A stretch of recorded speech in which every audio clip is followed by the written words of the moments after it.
বন্ধুরা, আমি এইমাত্র বাড়ির পাশে লাগানো লাউ গাছ থেকে সংগ্রহ করলাম একটি কচি তরতাজা সবুজ লাউ। বন্ধুরা, লাউটি অর্গানিকভাবে চাষ করা।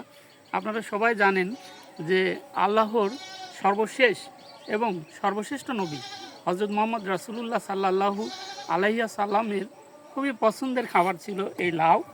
লাউ দেখতে যেমন সুন্দর তেমনি পুষ্টিকর, খেতেও সুস্বাদু, অত্যন্ত সুস্বাদু।